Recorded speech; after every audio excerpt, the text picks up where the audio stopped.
waɗannan mala'ikun mutuwan su ne wanda in sun zo kowane ɗaya daga cikin mun nan za su zo masa, kuma lokacin da za su zo makan nan tayu kana bacci, tayu kana faɗake, tayu kana tsaye, tayu kana zaune, tayu kana kwance a gadon asibiti, tayu kana tafiya a mota, tayu kana jirgin sama, tayu kuna wata hira akan harkar lahira, tayu kwata-kwata kana nesa da tunanin lahira, kwatsam kawai sai ka gansu. Ya sau ne musamman yanzu yadda ake mutuwa fujaiya, irin lokaci ɗaya za ga mutum ya mutuwa kamar gulab ya mutu. To ko kwatsam ne fa mutum yana cikin harka, yana cikin wani sha'ani, wani irin sha'anin Allahu a'lamu me kake yi, kai ka san me kake yi, kawai sai ka ga mala'ika shikenan, shine tawaffatu rusuluna.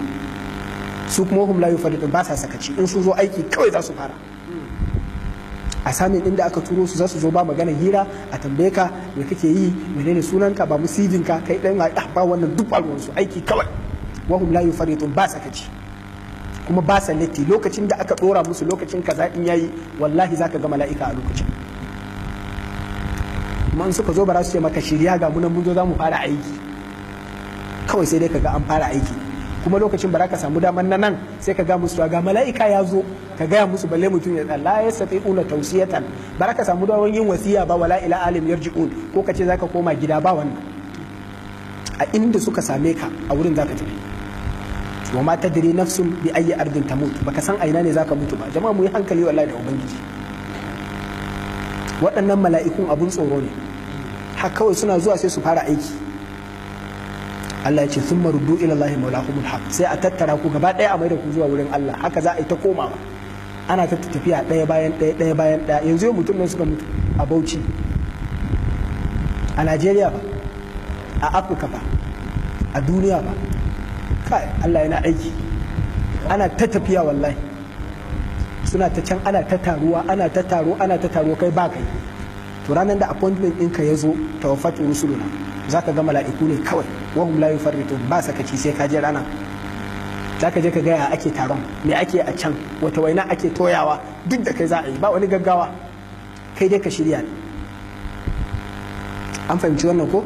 Shine Allah ya ce sai a maida mutane gaba ɗayansu a taru zuwa Allah maulahumul haq, wanda shine asalin majibincin mutane, shine maulan mutane na gaskiya. Ala lahul hukm, dukkan hukunci zuwa ga Allah yake, wa huwa asra'ul hasibin, kuma Allah shine mafi gaggawan masu iya hisabi.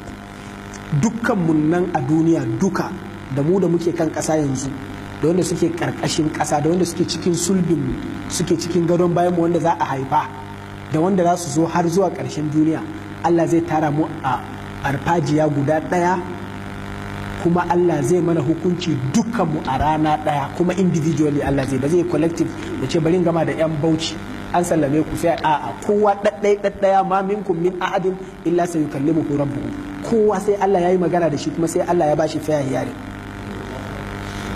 Shine thumma yunabbi'ukum bima kuntum ta'malun, sai Allah ya baku labari ya ce kai kaza me yasa kai, za a baka dama ka kare kanka, ka yi bayani a gama da kai, a zo kan wane, amma duk wannan abun a rana ɗaya Allah zai gama, wa huwa asra'ul hasibin. Shi yasa Allah madaukin sarki ce alaysa zalika, wato abin nan alaysa Allahu bi ahkamil hakimin, shin Allah ba shine yafi kowa iya hukunci ba? Ba wani hukuncin da zaka gani wanda ya kai irin wannan, sai ka je kiyama ka gani. Allah ka sa mu je da kyakkyawan guzuri.